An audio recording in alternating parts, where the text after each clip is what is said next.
Hi teachers and mothers, welcome to my channel learn with Amna. जैसे कि मैंने पहले भी आपसे डिस्कशन की थी कि लॉकडाउन की वजह से बच्चे भी घर में हैं, आप घर में हैं, बच्चे ट्यूशन जा नहीं सकते हैं, स्कूल बंद है, छुट्टियों का काम मिल नहीं सकता है, बुक शॉप्स बंद है, तो बच्चों को किस तरीके से मसरूफ किया जाए उसके लिए मैंने एक वीडियो बनाई थी। उसमें मैंने प्ले ग्रुप के बच्चों के इंग्लिश के काम को डिस्कस किया था। अब बात होगी मैथ और उर्दू का काम कैसे करवाया जाए। वीडियो स्टार्ट करने से पहले अगर आपने मेरे चैनल को सब्सक्राइब नहीं किया तो सब्सक्राइब करें, बेल आइकन को लाजमी हिट करें ताकि हर नई आने वाली वीडियो का नोटिफिकेशन आपको मिलता रहे। इंग्लिश के बारे में मैंने आपको सारी डिटेल बता दी थी। अब बात होती है मैथ की। मैथ का फर्स्ट डे आपने किस तरीके से करवाना है। फर्स्ट डे आपने 1 देना है बच्चे को और साथ प्री राइटिंग स्टॉक्स के हवाले से आपने बच्चे की याद दहानी करवानी है कि ये है स्टैंडिंग लाइन है, लेकिन जब मैथ में हम इसको लिखते हैं तो इसको 1 बोलते हैं। अगर आप साथ 1 को और एक्सप्लेन करने के लिए कोई एक चीज़ इधर ड्रा कर दें और पूछेंगे कितने स्टार हैं, how many stars are there, there is only 1 star, तो इस तरीके से बच्चे के साथ साथ काउंटिंग भी क्लियर होती जाएगी और साथ साथ डिजिट उसको लिखना आता जाएगा। सेकेंड डे में आप 2 दे दें।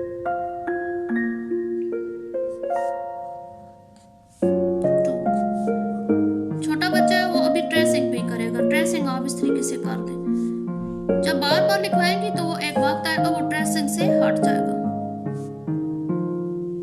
इसमें आप कोई भी 2 चीजें बना सकते हैं, 1 2। थर्ड डे में आप टेस्ट ले लें। आपने जो करवाया है उसके बारे में चेक कर लें कि बच्चे को आता है या नहीं। आप इधर डॉट डालें, इधर ट्रेसिंग करें और ऊपर लिखे बगैर ये सारा करवाएं। फोर्थ डे में चेक करना है कि जो कुछ बच्चे ने किया है उसे पहचान है या नहीं। वो मैंने पहले भी आपको एक तरीका बताया था। इस तरीके से कोई भी शेप आप बना लें और उसके अंदर आप लिखें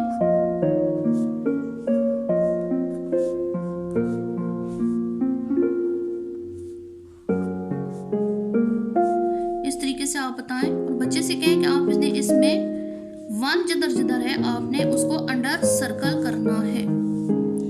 नेक्स्ट फाइंड 2, कोई भी शेप बनाएं।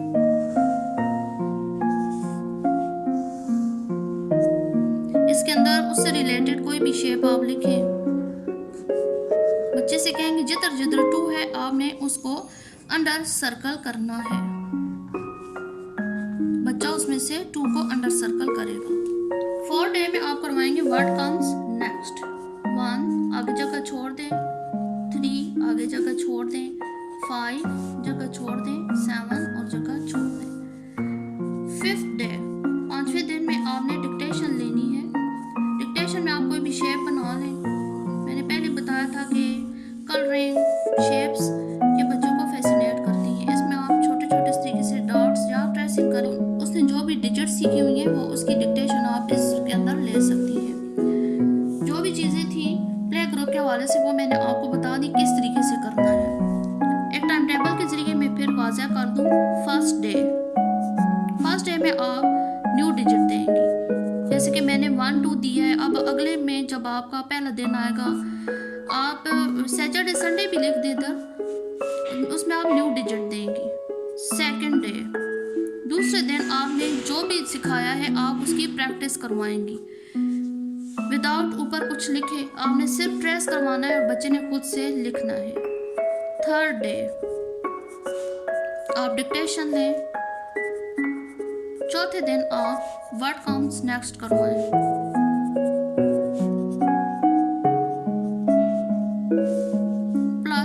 Find the digit। 5वें दिन डे 5 आपने फिर एक नया डिजिट लिखवाना है बच्चे को। Day 6 count and right. ये भी बहुत ज़्यादा ज़रूरी होता है। आप इस तरीके से कुछ चीज़ें बनाएं।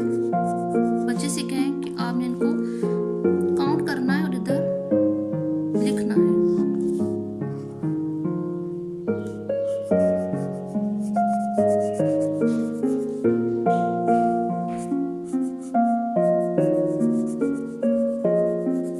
आप चाहे ड्रा करें, चाहे कुछ चीज़ें आप उसके सामने रख दें और उससे बोलें कि आप इसको काउंट करते जाएं और लिखते जाएं, ताकि डिजिट लिखने में भी उन्हें आए और काउंटिंग भी उन्हें अच्छी तरीके से आए। तो ये इस सारे का मकसद ये होता है कि चुप करके सिर्फ हम प्रैक्टिस करवाते जाएं, पीछे से हम जायज़ा ना लें तो फिर फ़ायदा नहीं है। ना सिर्फ बच्चों को हमने लिखवाना है, बल्कि जो कुछ उसने लिखा हुआ है उसकी पहचान करवानी है, माइंड ब्लोइंग वर्क हमने करवाना है, तब ये बच्चे अच्छे तरीके से ये समझ लेंगे। आई होप आपको मैथ का वर्क भी अच्छी तरीके से समझ आ गया होगा। मेरे साथ रहिएगा और नेक्स्ट वीडियो में मैं आपको बताऊंगी कि उर्दू का काम बच्चे को किस तरीके से घर में करवाएं। Thanks for watching.